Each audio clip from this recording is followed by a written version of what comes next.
Okay, and we are recording. Andreas, how you doing? Hey there. Hi. I'm doing good. Yeah.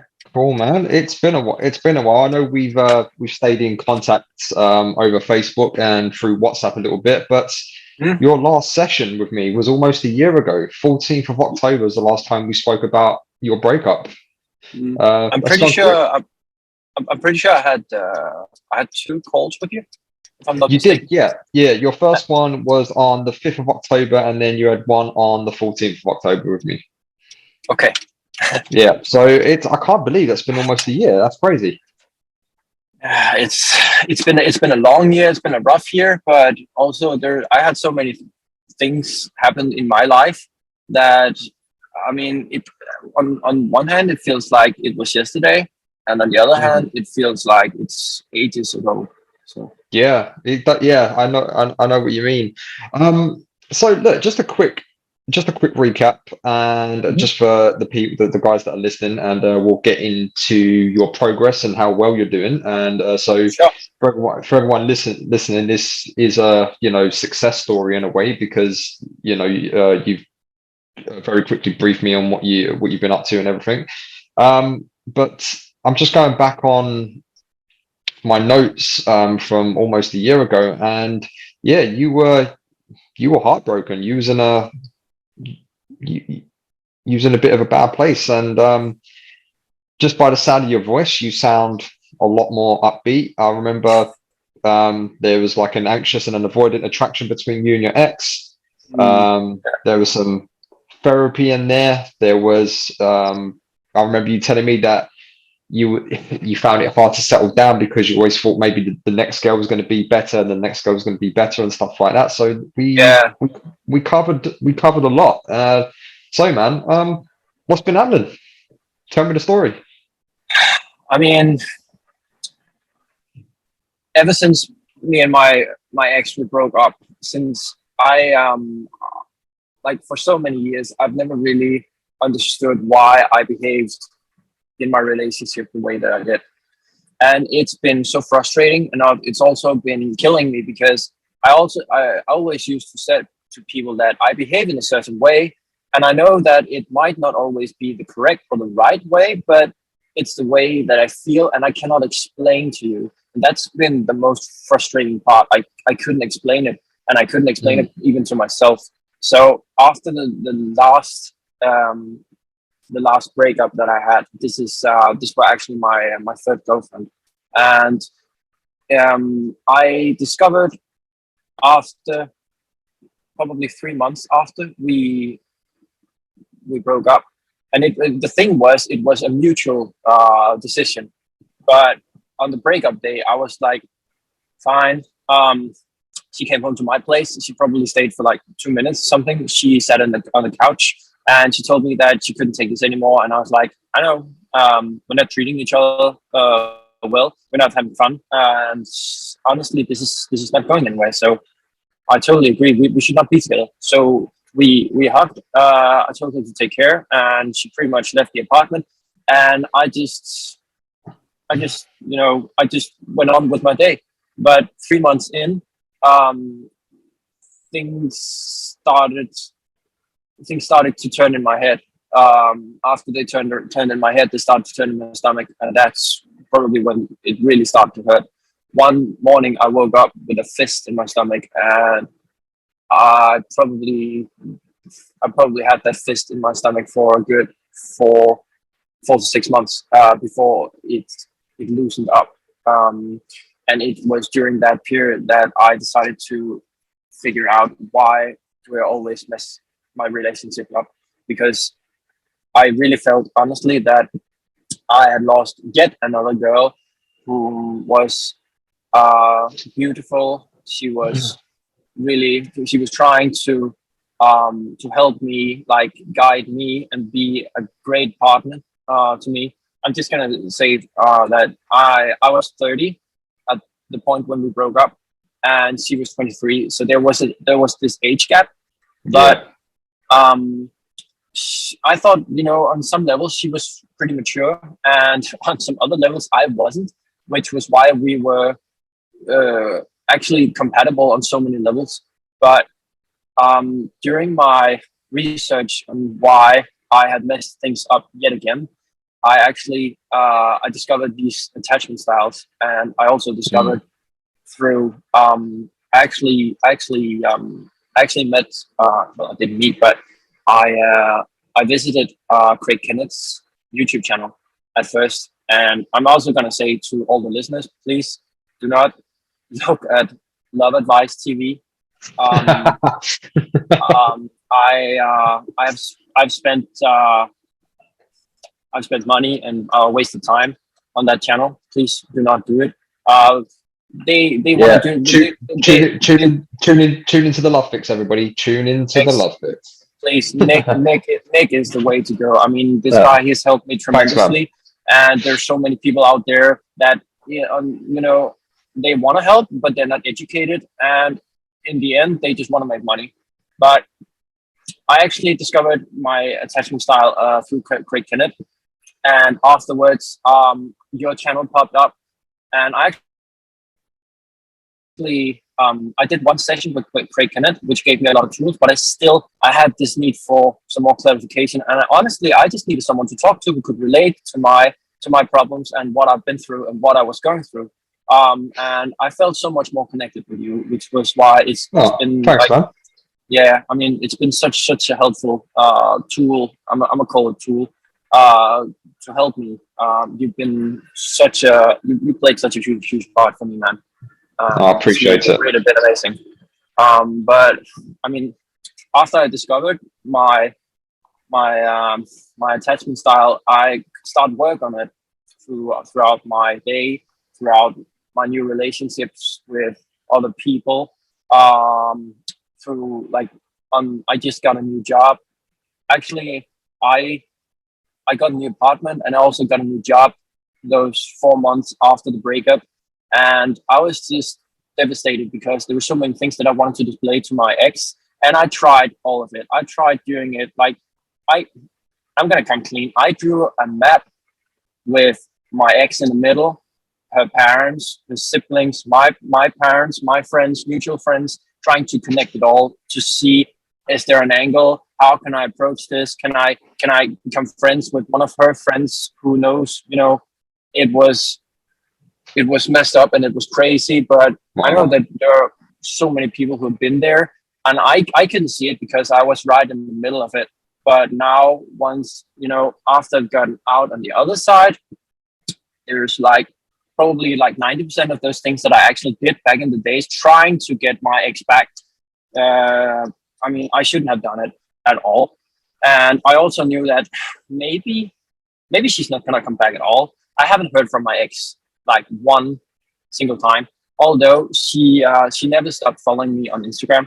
So I tried to display a change, not too obvious, but at the same time I wanted to display, I got a new job, I got a new apartment, I got my hair done, I fixed my look, I bought some new clothes, I did all these fun kind of things. In the beginning, when I didn't really know what to do, I was posting random shit, random pictures of cats, random things of what I was going to eat, random pictures of everything, just trying to get, maybe this will get her attention.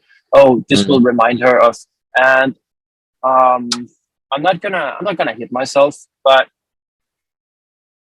I didn't know any better, and this was probably the most difficult breakup for me that's ever been. But it's also been the biggest improvement for me. I have leveled up in every single area that I possibly can. I've never gotten such good feedback from my parents, from my friends, and also the biggest reward. And I can't stress this enough. The biggest reward that I gotten out of this is the current girl that I'm now in a relationship.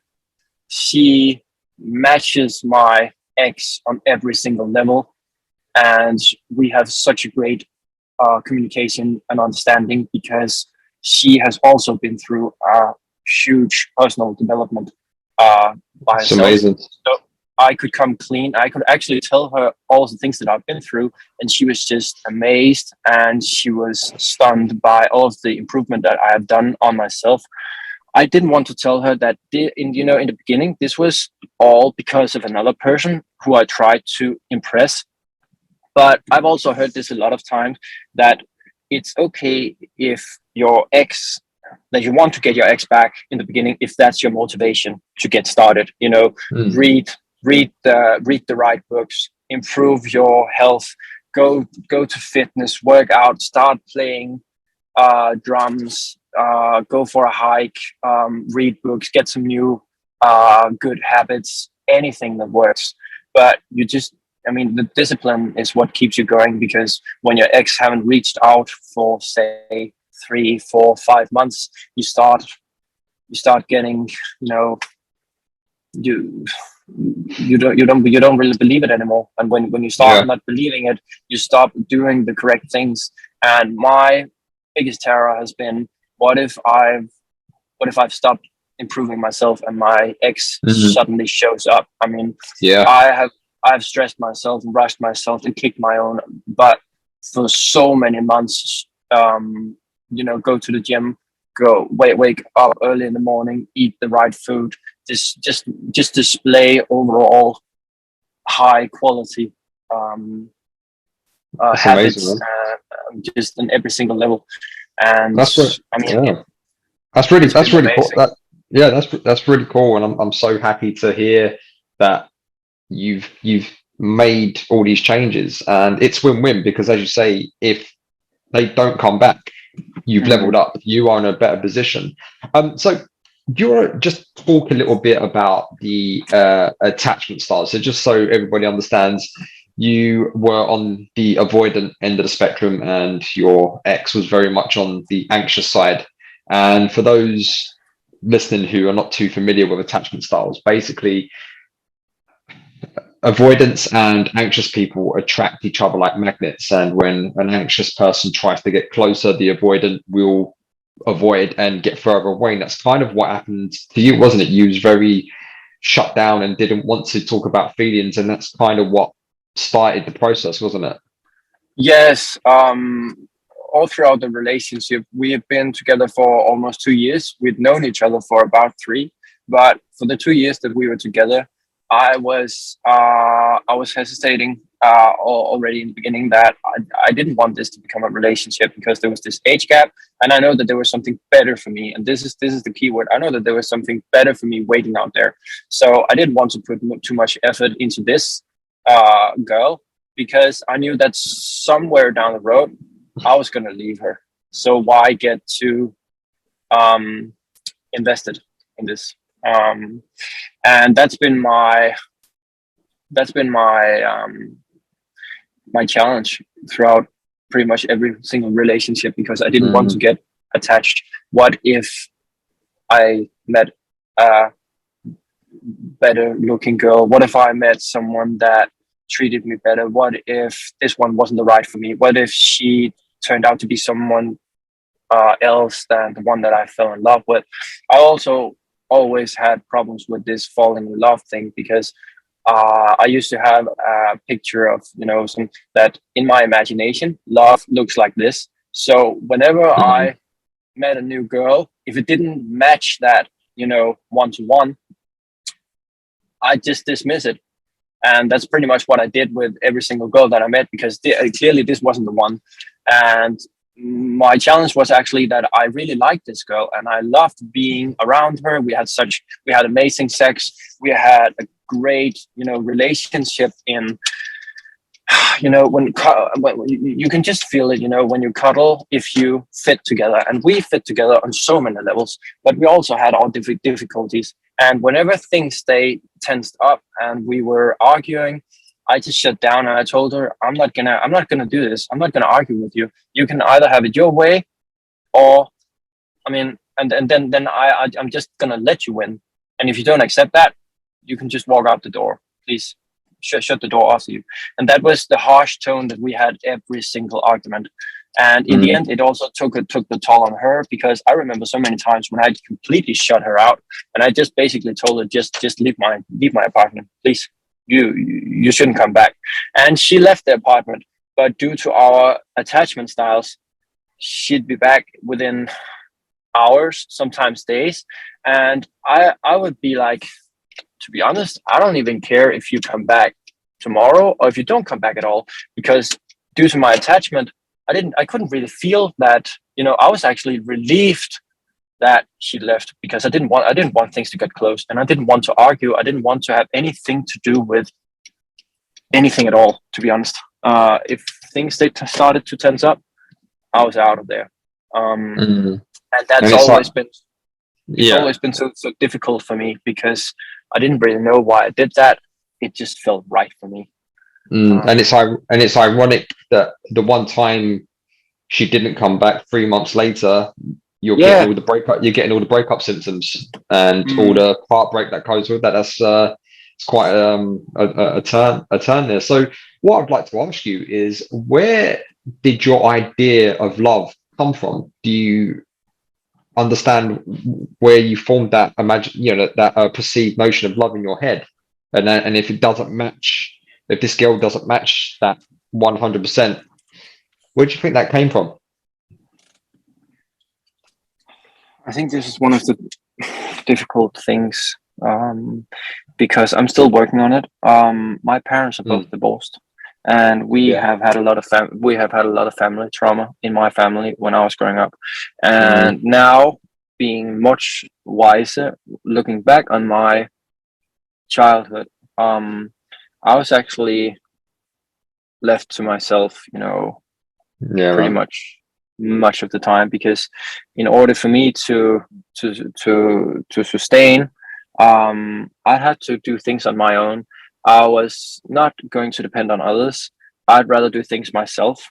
And Mm, if somebody else came along, sure, they can tag along for the way, but if they drag me down in any sort of way, I just dismiss them immediately. Doesn't really mm. matter who they are, because I've been so used to, you know, doing everything on my own. And I probably comes back to the neglection of my parents, um, in my It childhood.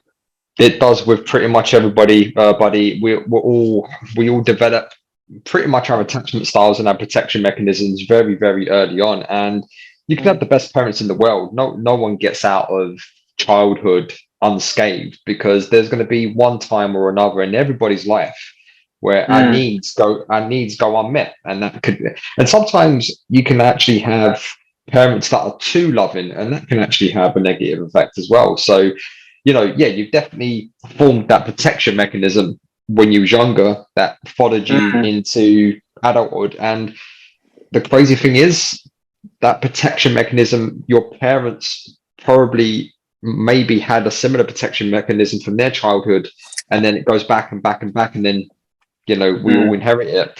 But the good thing is, and as you've identified, you have the power to stop that cycle. You have the power to say, okay, no, I'm in control with what happens today. And I think, mm, what you're alluding to now, that's the journey you've been on for the last year. It's like, no, I can change this. mm.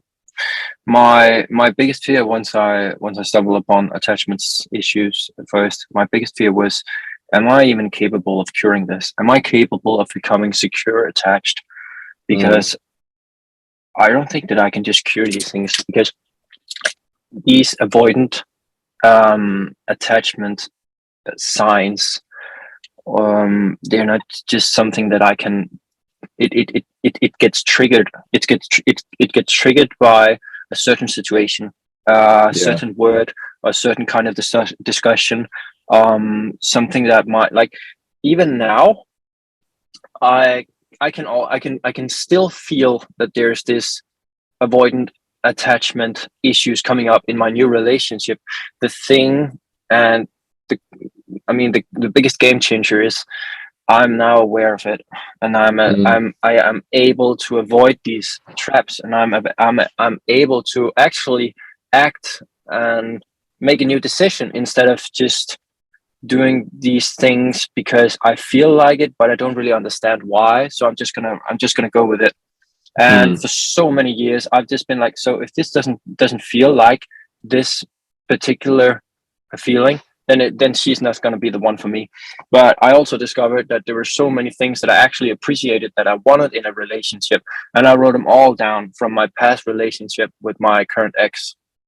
I wrote them all down so I knew what I was looking for, because the next time this thing came around, I knew exactly what it looked like. And if I've never known this before, then it's not weird. I mean, it's understandable that I didn't know what like love is, as essential as it is. I didn't know what it looked like because my picture of love was distorted. Yeah. But you are aware of it now. You can observe it. That's Exactly. having So, awareness is probably one of mm, the most powerful things you can actually develop within yourself, because it's like it's like anything. You can't stop from being scared or fearful of certain situations, mm, mm, but mm, you can act in a different way. You can act mm, appropriately. It's like, okay, mm, rather than running, I'm going to walk towards the fear. It will diminish the fear, and I know I'll be okay. And yeah. I'm glad to see that's what you're doing. Yeah, like you said, it's not something you can just turn off. This is you have No. got you have got like, like 30 years of programming of being an Mm, avoidant. You're not going to turn that off in a year. Yeah, that's going to take no. time. Mm. I can actually come up with like my girlfriend. She has this small dog, and it's so playful, and it's actually it's a little bit funny. The dog has an anxious attachment towards, yeah. So whenever we leave the apartment, or we just simply close one door, he goes berserk and he starts Yeah. howling and everything. But and I'm also going to bring this, like my current girlfriend, she also has an anxious attachment. But the thing here comes the magic part. She's aware of it, and she's also aware of my Good. attachment, and we have talked about this since day one or two, because we had such an amazing connection. And Yes. I asked her, do you know why we have such a great connection? And she was like, Mm. hmm, is it because you are? And then she said the magic word. That is because you are avoidant. And I told her, I mean, you could already tell it by my appearance, the way that I walk, the way that I talk, the way that I behave towards you. There are certain patterns, and there are certain signs that you can look for in people that have certain attachment styles. And I told her, yes, and I am fully aware of it. I'm working on it. I've been working on it for so long, and she's also been through her own personal development journey, and that's why we are so compatible. I mean, it's amazing. That is It, amazing. it, it That is amazing. this wouldn't have been possible if I wasn't aware of it. I'm just gonna bring up back up that dog thing. Sometimes it starts so early in the morning that it disrupts my sleep, and I get so mad. And my instant feeling is, once I leave this place, now I'm not gonna come back. I mean, Mm. I'm not gonna stay here with this dog. It's a dog or it's me. And then I instantly think, I feel that that's probably one of the traps that I would fall into, Yeah. if I wasn't aware of this. And then I can relax and laugh about it. And then I still have this feeling of, I just want to get distance to this relationship, her Yeah. annoying dog and everything. It could be these small things that triggers it. And it's one of the things that triggers my issues. But I'm just gonna laugh it off and then just brush it off, Mm. because I know that there are so many things that I appreciate her, that about her, that are so much more valuable. But it's, Absolutely. it's it's Absolutely. one of those small things. Yeah. Yeah, and look, no relationship's perfect. Even when you're 95% compatible, you're still going to have little things Mm, that annoy you. But I yeah. mean, look, the good thing is though, you still can take time for yourself, and you can say things like, look, I'm just going to have this weekend for myself. I just need to recharge, and Mm, that's perfectly healthy. And also, I definitely. just want to I just want to go back to having these difficult conversations on the first couple of dates. And this is what I preach to everybody, and especially because I can't tell you how many coaching sessions that I do where this kind of situation comes up where those conversations were not had within the first few dates. They're having these conversations after 2 years, 3, 4, 5 years, and realize that they were never compatible. And this, if we had these conversations within the first 3 to 5 dates, it would avoid so many broken hearts, and people would actually have far better relationships, because you're getting the difficult stuff out of the way right at the start. And you've turned up to like date 2, so hey, look, this is what I do well, this is what I need to work on, and you both did that. That is amazing. Honestly, got a big smile on my face right now. Seriously, that is actually really. And you think about it, a year ago, there is no way you would have done that. No way. Yeah. But also a year ago, everything that I did throughout my day was in order to get my ex back. Honestly, it probably took me. It took me like from the breakup. It took me somewhere about 8 to 10 months to not think of my ex the first thing in the morning. I still think about my ex throughout the day, but when she enters my space, I just, I let her stay there for a couple of seconds, and then I'm quickly, then my attention is elsewhere, and I don't even think about it anymore. But I also know that there were days when you couldn't let go at all. Yeah, you've got to the stage where you can step back and observe with curiosity. It's like, oh, that's an interesting thought. Why did that pop up today? It's in your head for maybe 20, 30 seconds, straight back out, get on with my day. And it's okay, man. And look, 2 and a bit years later, I've dated other women, I've moved on, but I still think about my ex sometimes. We can't help it. You spent a lot of time. Yeah, you spent a lot of time with that person. You had a lot of great memories. She makes up part of your personality now.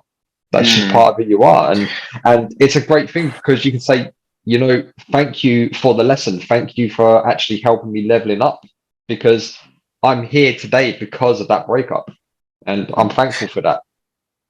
I've heard so many times throughout the last year. I've had Steve Harvey and other great people waking me up early in the morning. Joel Osteen. Also, I simply because I didn't just want to improve my relationship skills. I wanted to improve pretty much everything. My whole view and perception of life. I wanted to improve it all. So I also knew that I need to work on other areas. But the one thing that actually stood with me from day one was when I heard this phrase that sometimes the breakup is the blessing. And I promise you, for the first 8 to 10 months, this was just bullshit. I didn't want to hear this. The breakup is the blessing. Just give me back my ex, and I'm good. But once you get to the other side, and I promise you have to go through this. If you're going through hell, why stop there? You have to push through, and you have to get through it. But once you get to the other side, you will see why, and you will receive and perceive the whole journey as a blessing. I couldn't have been here. I couldn't have had this amazing job. I couldn't have lived this life that I'm doing today if it hadn't been for that breakup. I'm so grateful for everything, even though that it has been the most difficult and painful, journey in my life. It's also been the best in every single way. You said that perfectly. You said that absolutely perfectly. And it's that's what I try and tell people all the time is, look, you need to know what that pain feels like so you can know what happiness feels like. So, and there's I don't know if you ever got around to reading it, the subtle art of not giving a fuck, but basically the whole premise of that book is about, look, we will always have pain in our lives. It's just a degree of, let's upgrade that pain. And basically what that means is that when you've got a poor job and there's no money, you're worrying about, am I going to pay rent this month? Can I actually afford food?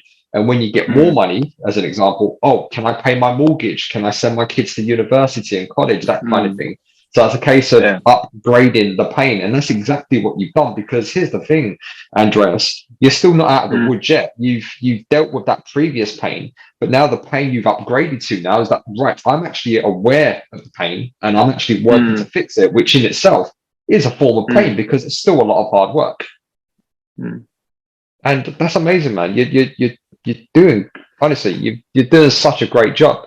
So how did you meet your new girlfriend? How did that come about? We actually met through Tinder. Um, Okay. and for so many months, I've seen various like all kinds of girls from. I just recently moved to Copenhagen, and there's so many opportunities in here. And at first, I just need to hook up with whoever I was capable of learning. You know, getting to know. Um, and later on, I actually started to try to try to date seriously. But I also kept my profile on Tinder, and sometimes you uninstalled the app because you got so frustrated, and then there were times when you just had some small talks. But my current girlfriend, once we matched, and it's actually weird because at first we were like there wasn't that great connection at first. But I remember that I didn't write to her, that casual, "Hey, you look great. How are you?" Mm. I wrote something like I was just so expressive, and there were so many exclamation marks, and I was like, because it was instantly I was like, I'm so much in love with something about. I thought it was her headphones or something, and it was my instant reaction, and she just responded like, "What?" And I thought, oh shit, what is this? But the conversation actually grew, and 4 days later, after the match, we decided to meet up. And since I have, I felt that this might be an opportunity for me to polish some of my skills. The way that I behave, the way that I walk, the way that I talk, the way that I dress, everything. It's a great opportunity for me to display some of my new improvements. And after maybe probably 30 minutes of walking, we noticed that there was something that we couldn't put a finger on it, but we just looked at each other, and I was like, this feels this feels familiar. Like this feeling walking with you. I don't know you at all. I'm so relaxed and comfortable. And she was like, I feel that I've known you for such a long time. This is so Wow. weird. So Yeah. we just went for a walk, for a couple of hours, like 3 or 4 hours. I wasn't home until like two in the night. Um, and the next day, I told her that this might be an exaggeration, or an over exaggeration, but I honestly think that we got something here that's more than the usual dating experience. So 4 days later, I think we went on that second date, and we actually went and talked. And she approached this subject, attachment styles, and that she was anxious, and she's been working on this and that, and she'd had a narcissistic ex herself, and Mm. she'd been so dependent of other guys in past relationships. And I told then that was the time when I asked her, do you know why you and I are so compatible and we feel drawn to each other?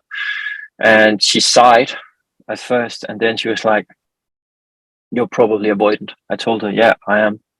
But here's the thing: I've been working so hard on myself for such a long time because I have lost I have lost love before without even realizing why and what I did wrong, and I'm not going to do that again. I promise you that." And Mm. instantly, I've never felt anything like this. We're so compatible on every single area, and whenever there's nothing that we cannot discuss or open up to each other about or talk about. And sometimes she gets this anxious feeling that she's like, you haven't replied in 5 hours. What are you up to? And after she sent me that text, she also sends me another text after that says, "I'm sorry. Um, I was probably pushing it a little bit. I couldn't help it. I was Mm. I was just falling back into my old patterns. I know that you're actually just minding your training at the moment, write to me once you're free or something like that. And that's a big improvement for her as well, because Yeah, if that was the treatment that I would have gotten from any other girl without me realizing anything about attachment styles, I would be like, dude, we're done. relax, calm down. Yeah, Now I'm definitely not going to reply to you, because if this is the way that you behave, I just think that I'm going to put you on ice and maybe get back to yeah. you in the morning or something like that. And that'll be a usual behavior for me. And So then you do have the you? circle. Yeah, sorry, carry on. Mm. Carry on, bud. Yeah, go on. Continue. Oh, yeah. Uh, So sorry. But yeah. We had this talk very early on in the well in the beginning, not of, in the beginning of the relationship, but in the early dating days. We've known each other for a little bit more than 4 months today, and we're not rushing anything. Good. Usually, previously in my life, I'll always look down on people once they've known this new guy or girl for a couple of months, and then they have to inform the whole city that they are now officially a couple, and I'm like, it's going to take a few weeks, and then the two of you are not together anymore because you haven't figured shit out. Yeah. Sometimes that happens, and sometimes people actually have done the work on themselves. Craig Kennedy used to say, become a master in your relationships, and I've never heard about any of this before, so I kind of thought that, is this hocus pocus? Is this an actual thing? But it is an actual thing, and I am so grateful that I did learn so many things about myself, because I could recognize a girl who was compatible for me the next time she came around. Every single thing that I was grateful for or happy with my ex, so many things are, they are not the same, but I see so many of the same things from my past relationship that I was grateful for, that I can now get from my current girlfriend. And she possesses the same qualities that I was so madly in love with, and that I was devastated for losing. And now Mhm. I just have to I have to guard them. I have to guard my relationship, and I need to keep on improving the things that I have been doing for such a long time. And I need to, previously I was looking at it like this, that I needed to take care of myself in the relationship, and my Mm. ex, she could take care of her. But instead of us playing on the same team, we were playing on two different teams. Against each other, If that yeah. if that exactly. But Yeah. now it feels like we're on the same team. It's so I mean, amazing. yeah. I mean that is kind of true though. You do have to take care of yourself. She has to take care of herself, and that by default will allow each other, you both of you, to take care of each other. Because if Mm, you're taking care of your shit and she's taking care of her shit, then you mm, can take care of the stuff that you have together. And yeah, and mm, it mm, should be what happens. And this comes up all the time when we're not doing like a first session with someone, and it mm, very quickly downgrades, or just goes into a downward spiral where it becomes my client versus their partner, rather than it's mm, us mm. versus the problem. Yeah. And that's what it should be. And the only way that can happen is if you love and validate yourself, she loves and Mm, validates herself like 80-90%, and then you can love and validate each other that last 10-20%. And knowing that when you are busy, when you do have to have 4 or 5 hours away from each other without any contact, that's okay. I mm, mean, you can drop a text, say, look, I'm going to be busy for the next 6 hours, I'll call you when I'm done. mm, That's perfectly mm. fine. And Yeah. yeah, man, I'm glad to see that you're putting these very healthy mechanisms in place, and also understanding that it's ongoing work, because Mm, complacency will kill a relationship quicker than anything. yeah. It really will. There al- So there's carry on, also go on. this thing that what no, never mind. I just lost it. I've forgotten what I wanted to say. It's okay, man. It's, Is that so? What's the future? What's the future looking like for you? What's the plans for the next 6 months? You got anything exciting Due coming to up? us, due to us being, so I'm not gonna say madly in love with each other because that's not the part where we're at, but we just decided that we are definitely going to be in a relationship. So why not just start it now? And it's actually a fun story. I'm gonna tell you something. Go for it. Um, I have always extended the, let's call it trial period with my past relationships. Once the girl come up to me and say, don't you think that we should be in a relationship? And I'm like, let's go on for about 2 3 6 months years. before before we start this. I'm not going to commit to anything yet. And it's always been the girl coming up to me, asking, begging, can we please start being in a relationship? So I know that you're mine and I'm yours, and it's you and me together. And I actually, to my current girlfriend, I actually told her this, that I wanted to challenge myself, because I've never gone up to, walked up to a previous girlfriend and asked her, "Do you want to be in a relationship with me?" So I told her this might be a little bit, funny, pity. You may call it whatever you like, but for me, it's a huge thing, because I wanted to improve, and I wanted to correct all of the things that I wanted to avoid. Basically, all the things that I wanted to avoid in my previous relationships, I'm actually challenging myself to do that in this current relationship. So I actually asked Good her, "Do you man. wanna be in a relationship with me?" And we were just both laughing, and she was like, "Are you for real?" And I'm like, "Yeah, I don't know if this is too early or too soon or anything, but," and she was just laughing, because she was like, she'd actually thought that I would never ask, and she would be the one to approach me.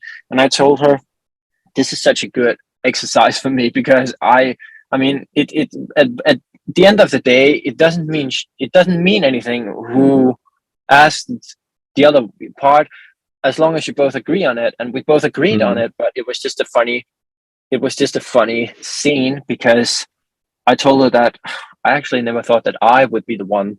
And it's not necessarily because I felt that I wanted to be in a relationship with you, but I knew that it was the correct thing to do, to challenge myself to do that. Um, and things right now, they're going great. We both live in our own separate apartments, and she's actually looking for a new apartment. And due to me living for myself in my own apartment here in Copenhagen, I moved in just one year ago exactly. Um, we'd also agreed on that we shouldn't move in together directly, but she should find her own new apartment, settle Mm. down, get her things together, and maybe in the future, since we're both on the same page, and I've never felt anything like this, so she's not gonna be mad at me for saying you shouldn't move in with me. Obviously, you should find your own place, self. Mm. Um, there's gonna be relationships where either one of the part is gonna be like, why are you rejecting me? Why do you not want to take care of me? Why wouldn't you want me to move in with you? And that's the sad things that happens in relationships. Mm. That is Yeah. true. But look what you did here at the start of the story, where you approached her to say, "Hey, I want you to be my girlfriend. I want to be in Mm, a relationship with you." And what that really comes down to, the reason maybe you haven't done that in the past before, is because mm, of that fear of rejection. But now yeah. you're not seeing rejection as a bad thing anymore. It's not rejection, it's selection. And I think if Mm, people rephrase that in their head, and it's like, look, both you and I know as guys that 9 times out of 10, it's our job to approach the girl, to ask the girl out, to date the girl, that kind of thing. mm, And we yeah. know, and I know, look, I can be quite charming when I want to be, and you're relatively successful with getting women. But we both know that at least maybe 80, 90% of the time we will get rejected. And Mm, so what I tell people is go get rejected, because you become used to it, and definitely. it just doesn't bother you anymore, because you Mm, know if you do get rejected, you're going to be fine either way. You're going, all right, it will suck, yeah. but you're going to be okay. And that, my friend, is the growth. That's the growth right there. You thought, right, okay, I'm scared of this, but fuck it, I'm gonna do it anyway. And that's been the whole thing about your journey, about moving to Copenhagen, taking your new job. Because I remember, if I remember correctly, I think from either our first conversation or the second conversation, you were a bit hesitant about moving, getting a new apartment and stuff like that. And I was like, just go and do it. Just do it. So what if it fails? Yeah. But There were so many. Yeah, it succeeded. Look what you're doing now. So that's a complete turnaround then. It's crazy because I had these areas in my life. I had the love relationships part, there's the living part with the apartment, and then there's the working situation.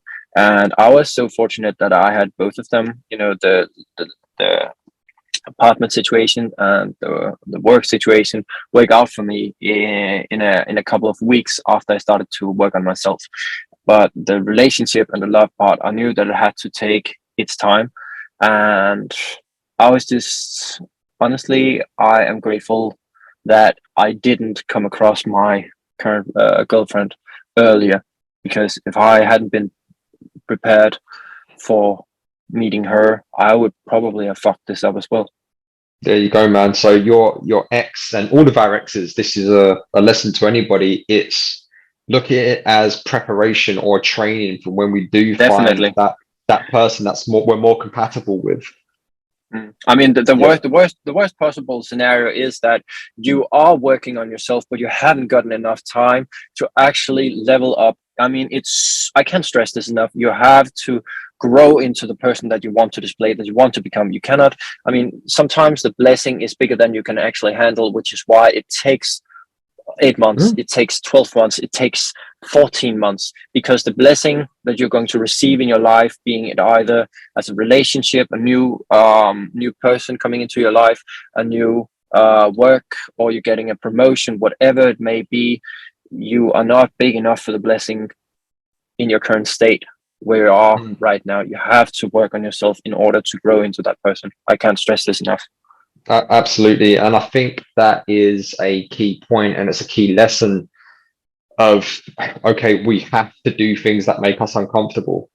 We always, and it doesn't matter if that's with a job, moving to a new place, working on attachment styles, fitness, financial, whatever that is. And that is the key thing. Get uncomfortable. Doesn't matter what that is, what that looks like. That's different for everybody.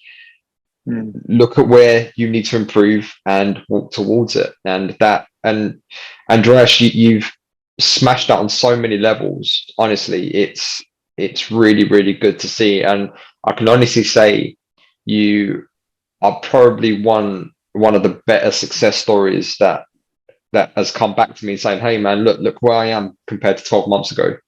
And I mean, I always had confidence in you because you've always had, even when we our first conversation, you had like a wise head on you. But my experience is that anxious people typically work on their anxiousness and they can get, but avoidance, they typically become more avoidant when something bad happens to them. Yeah. So I think you're an exception to the rule. I'm not saying like avoidance can't get out of their avoidant trap. They absolutely can, but it does take that bravery to say, okay, I don't want to go through this again, and I have to take responsibility for my part.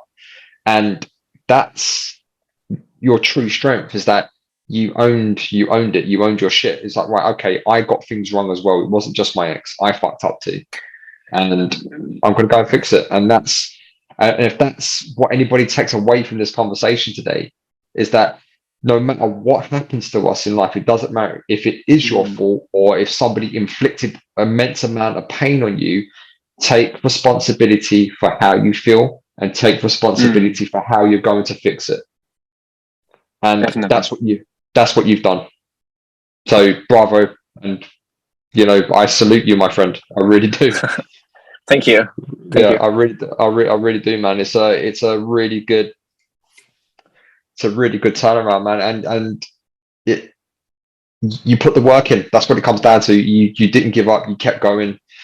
You said, right, screw this. I don't care how much yeah, and it sucks. And when you're at the absolute peak of pain, and you're like, oh, I don't want to get out of bed. I don't want to go to the gym. I don't want to go to work. But I do want to contact my ex. I do want to sit here and watch Netflix and eat ice cream all day. You know, I've had so many chances to go and visit my ex's Instagram or Facebook page, and I did for the first couple of months. It was the anxiety in my stomach, you know, wanting me to, you know, has she changed her profile? Has her profile picture? Has she posted anything? Has she? And I mean, even the smallest things.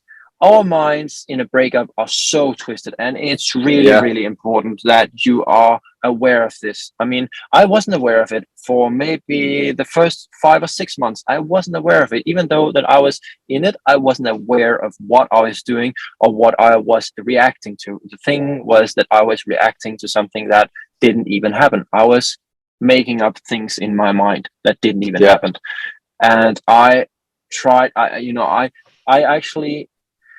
I think that the day that I deleted past messages on Messenger, I deleted all kinds of evidence that I possibly had with my ex. It was such a difficult thing for me to do, but it was the best thing ever. Because on one side, I was like, if she's going to come back, we're not going to bring up the past. We're definitely not going to bring up the past. Surely we can look on pictures of us or something, but we're not going to bring up the past. So why keep it?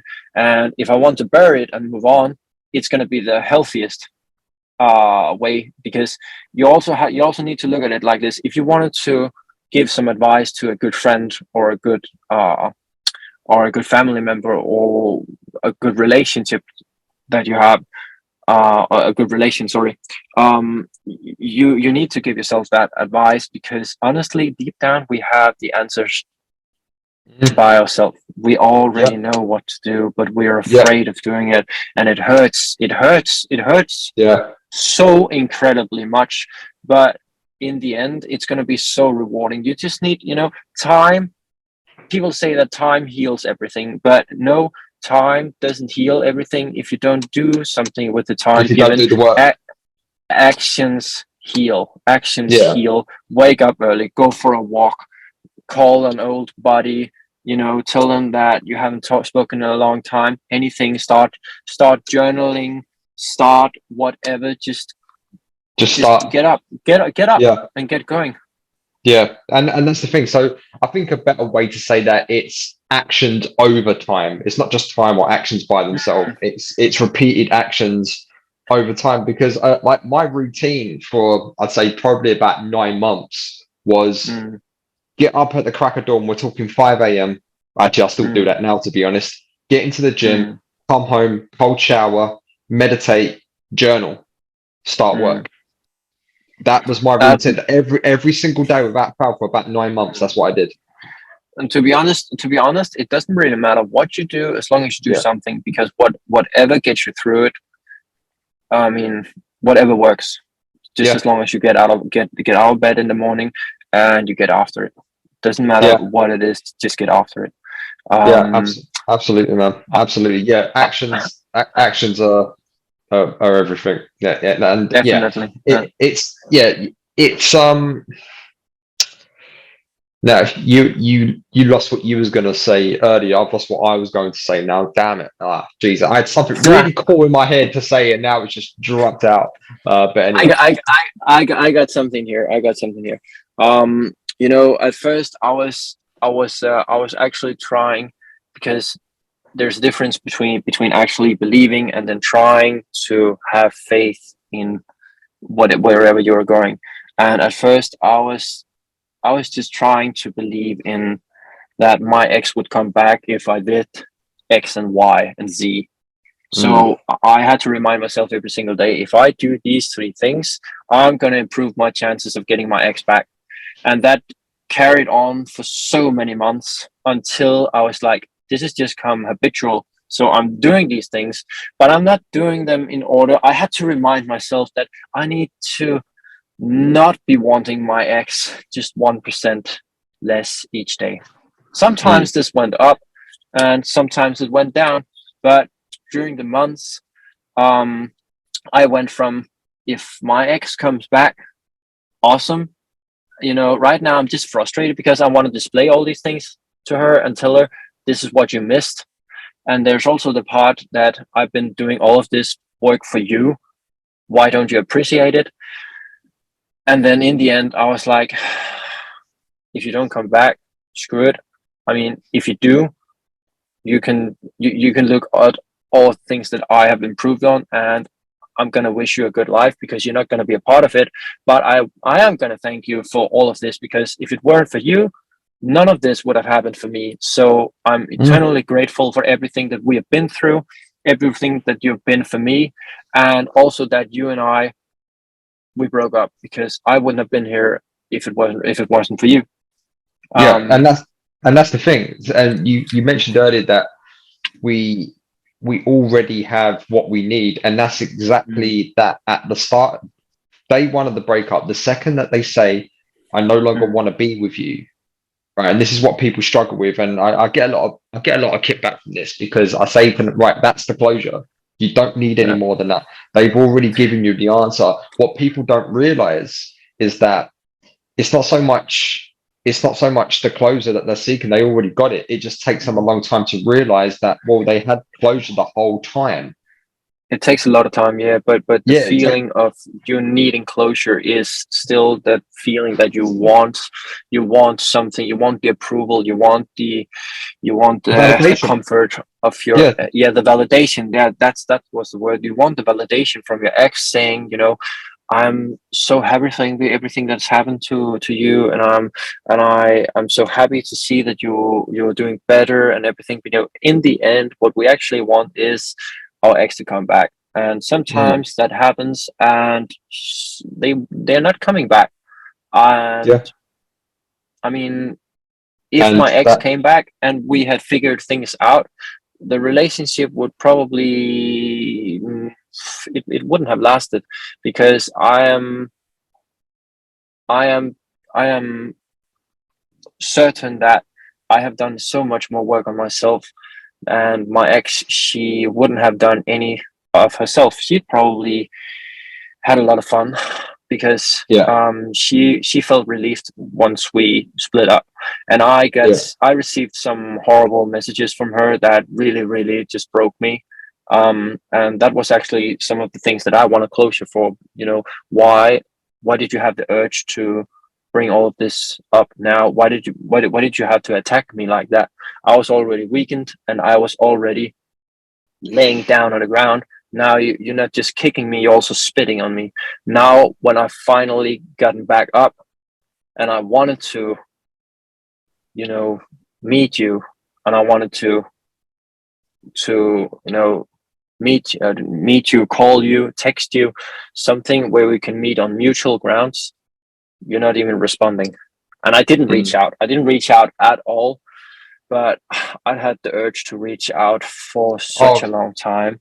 oh, trust me, Yeah. man. Me too. There were so many times I had messages written on my phone ready to go, Yeah. and The like thing is, my thumb was like millimeters away from pressing send. mm, Yeah, the been there, thing man. is, I actually did an exercise, and everything that I wanted ever since day one, where let's call day one was the last time we spoke together. Ever since the last time we spoke together, whenever I had the urge for writing, the sweet Christmas, I did, last Christmas, 9.5 months ago, I did write her this sweet, sweet Christmas text, but I sent the message to myself. I like Mm. my inbox on Facebook is crawling with messages to my ex girlfriend. That I just sent them to myself. I'm not gonna read them. I'm not gonna Yeah. show them to anyone. But I mean, so many professionals, especially Craig Kenneth, Margaret, also on that channel. God bless her. She Yeah, she passed unfortunately passed away. passed She away. passed away Yeah. about 2 weeks ago, didn't Oh, she? For, yeah, that was horrible. Yeah. yeah, guys, if you Actually, don't, actually, yeah, I'm trying to say like just for the channel here, guys, if you ever watch Craig Kenneth's channel, really good channel by the way. Hi, both, I mean, both Andreas and I have both watched it and both recommend it. He's main coach Margaret, really good, nice lady, very very good breakup coach. She sadly passed away. I think it was about 2 weeks ago, wasn't it? So rest in peace to Margaret, and all the best to Craig Kenneth and his team. And so yeah, but go and check it out, guys. And there's like 500 videos of Margaret, isn't there, or something like that, Andreas? Yeah, Definitely, there's yeah. There's quite a bit. Yeah. but she's been on this like for such a long time that you need to journal. You need to write things down. You need to get them out of your system. It's okay that you miss your girlfriend, or you miss your boyfriend, or you miss your ex. You just need to get it out of your system. And one way to do it is either write it down on paper, throw out the paper. You can stash it, do whatever. Just do not send it, because I've had this handwritten letter, this grand gesture prepared for my ex numerous amount of times, and now I can only laugh about it. Yeah. But I'm right now. I don't care, because I don't care if my ex comes back or not. I don't really. I honestly, I don't care at all. But that's also in the end that I'm so grateful that the breakup happened, because I couldn't have had this lifestyle today if it weren't for that breakup. But it's just important that you get it out of your system. Talk to somebody. Talk to your friend. Talk to your dog. Talk to your upstairs neighbor. Talk to somebody. Get it down. Therapist, exactly. coaching, I mean, whatever, man. That's one of the best. I mean, 1 hour with you, Nick, is it's such a relief to.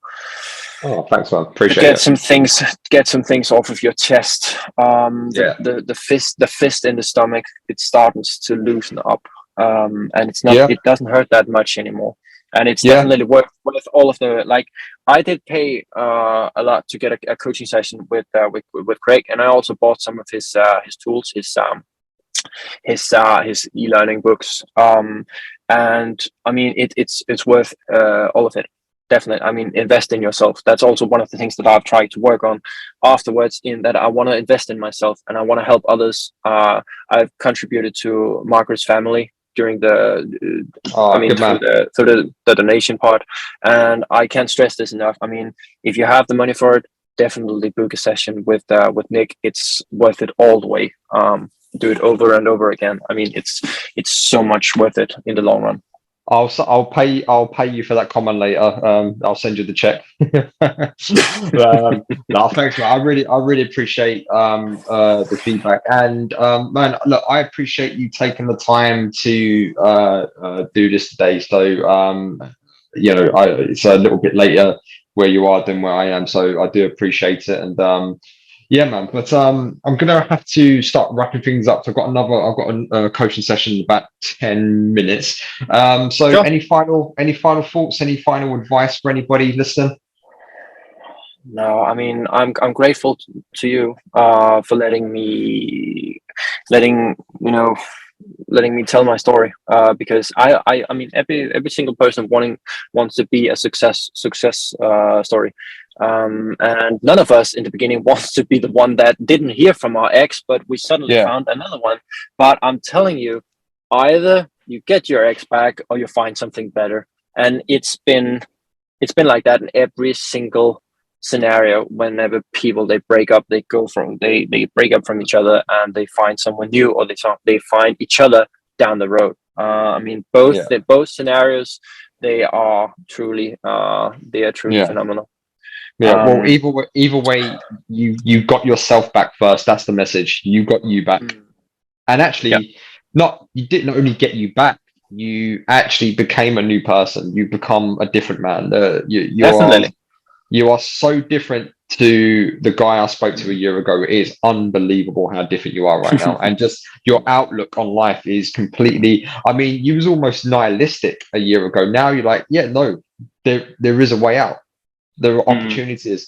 But the message that you've hammered home here today is that you have to get up no matter how much it sucks, and you have to do the work on yourself. And that means getting uncomfortable. And that's the moral to the story, guys. Get uncomfortable, whatever that might be, whatever that looks like to you. Every single day. I mean, remember this thing that you need to grow. You need to grow into the person that you want to become, and sometimes the blessing is bigger than you can handle at the moment. So you need to grow into that. in order to Yeah. receive it. Definitely, man. Andreas, thank you so much for sharing your story and your success, and I'm just so happy for you, man. I'm so happy for you. And look, we'll stay in contact. We're on Facebook and we're on WhatsApp now as well. So no doubt we'll keep in contact. And yeah, man, let me know how things are going, and I wish you all the best with you and your new lady. And are you gonna when I post this on the channel, are you gonna give her the link? Sure thing. Sure thing. Thank you so much. Okay. I think What I'm not what's sure. your I'm name? sure. I'm not sure. I'm gonna post it to her. I'm gonna share it. Okay.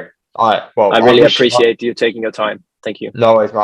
I appreciate you giving me, reaching out to me a year ago and giving me the opportunity to coach you. So, Mm. and supporting the channel. It without you and everybody else that listens, I can't do what I do. So, I'm very thankful. Okay, Mm. man. Look, you're smashing it. Keep doing what you're doing. You're going to do great things. Thank you. Thank All you. right. Take care, man. See you later. Bye-bye. Take care. Bye. Bye. Bye.